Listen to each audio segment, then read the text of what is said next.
Selamat pagi, perkenalkan nama saya Okta Luciana Manalu, NPM 191600803 dari kelas 4B PGSD. Di sini saya akan memaparkan analisis saya dari bab 1 sampai dengan bab 6. Yang pertama adalah perkenalan dengan bilangan. Bilangan adalah lambang atau simbol yang mewakili bilangan yang biasa kita sebut dengan angka. Nah, pengenalan ini biasanya dimulai dari bilangan 1 sampai 5, 6 sampai 10, 11 sampai 20. Nah, kita mengenalkan ini bisa dengan menyebutkan benda-benda di sekitar kita. Misalnya di dalam kotak pensil terdapat 4 buah pensil.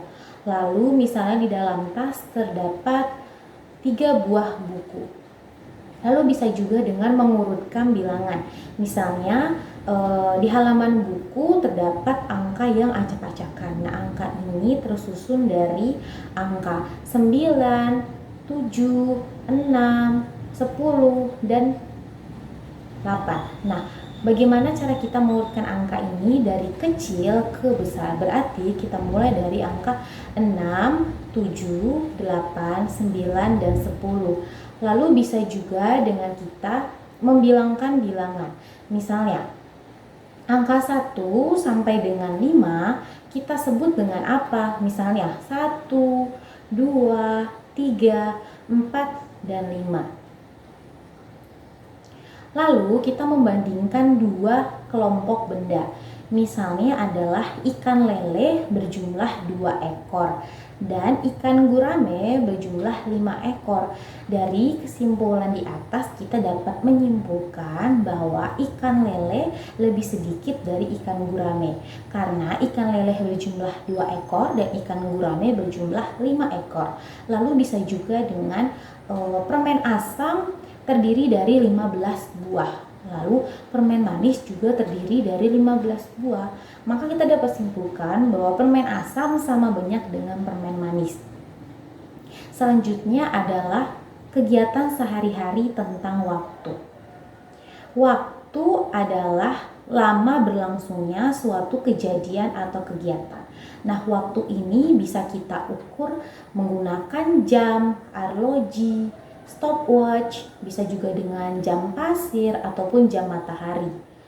Nah, cara membaca jam. Di dalam satu putaran jam itu terdiri dari 12 angka. Nah, di dalam jam ini ada 2 jarum, yaitu jarum pendek dan jarum panjang. Nah, jarum panjang ini menunjukkan menit di dalam jam. Lalu, jarum pendek menunjukkan pukul di dalam jam. Satu putaran jam itu terdiri dari 60 menit. 60 menit itu sama dengan 1 jam. Nah, 1 jam itu terdiri dari 60 menit. Lalu 1 menit terdiri dari 60 detik. Lalu membandingkan waktu lama dan sebentar. Nah, lama dan sebentar ini kita tentukan dari durasi yang kita pakai. Misalnya ketika kita mandi itu sama dengan sebentar. Nah, lalu ketika kita sekolah, belajar di sekolah itu membutuhkan waktu yang lama, berarti belajar adalah lama. Selanjutnya adalah nama-nama hari dan nama-nama bulan. 1 minggu terdiri dari 7 hari dan 1 tahun terdiri dari 12 bulan. Nah, nama-nama hari itu adalah Senin, Selasa, Rabu, Kamis, Jumat, Sabtu, dan Minggu. Lalu 1 bulan terdiri dari 4 minggu. Nah, 1 tahun terdiri dari 12 bulan. Nah, 12 bulan itu memiliki nama. Di antaranya adalah Januari, Februari, Maret, April, Mei, Juni, Juli, Agustus, September, Oktober, November, dan Desember. Mengenal panjang dan pendek. Kita bisa memahami kata panjang dan pendek dari ilustrasi berikut ini. Misalnya, kereta pagi melewati jalan dengan 10 gerbong di belakangnya. Lalu kereta malam melewati jalan dengan 4 gerbong di belakangnya.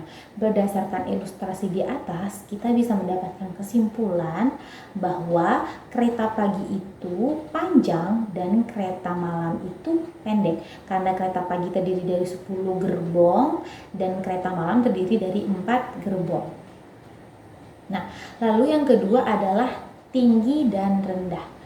Ketika kita membicarakan tinggi dan rendah, biasanya kita sering mengatakan tinggi tubuh atau tingginya pohon dan yang lainnya. Nah, tinggi dan rendah ini bisa dikatakan seperti ini. Tinggi itu adalah jarak dari bawah ke atas yang sangat jauh. Nah, kalau rendah itu adalah jarak dari bawah ke atas yang ujungnya saling berdekatan, sehingga disebut dengan rendah. Nah, misalnya adalah perbedaan tinggi dari pohon kelapa dan pohon terong. Pohon kelapa itu tinggi dan pohon terong itu adalah rendah. Yang ketiga adalah mengenal jauh dan dekat. Ketika kita membicarakan tentang jauh dan dekat, ini berarti kita membicarakan tentang jarak. Misalnya, kalau jauh itu adalah jaraknya sangat panjang, tapi kalau dekat itu adalah jaraknya sangat dekat. Nah, contohnya adalah ketika kita berangkat dari rumah ke sekolah, kita membutuhkan waktu yang sangat panjang dan kita melewati 10 barisan rumah. Nah, ini artinya adalah jauh. Nah, yang kedua adalah ketika kita pergi dari kamar mandi di rumah ke kamar mandi di dapur, itu artinya jaraknya adalah dekat. Lalu selanjutnya adalah alat ukur untuk mengukur panjang. Nah, alat ukur untuk mengukur panjang itu ada satuan baku dan satuan tidak baku. Nah, satuan baku ini contohnya adalah penggaris, meteran, mikrometer sekrup, dan jangka sorong.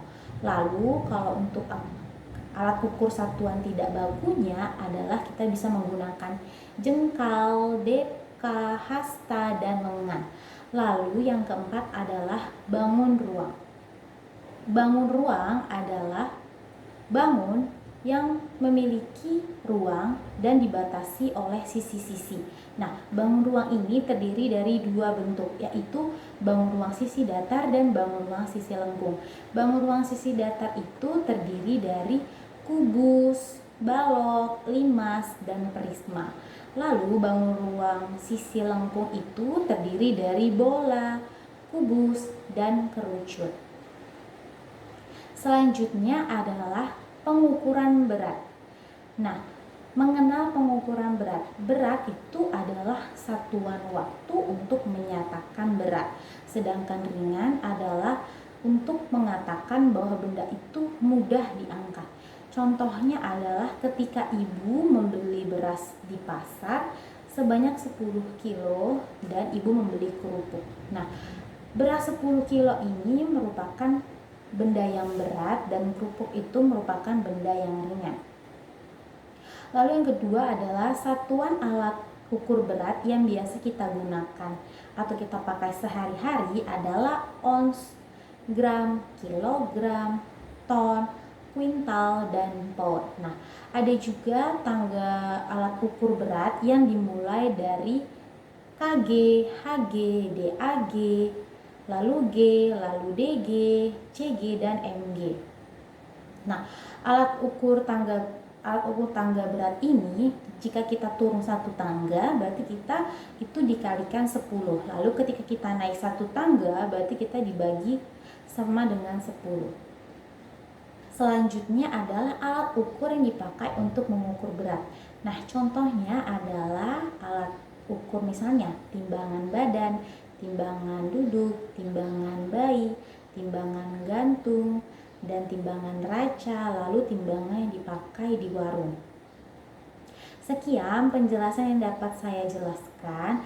Apabila ada salah kata, saya minta maaf, saya akhiri. Terima kasih, selamat pagi.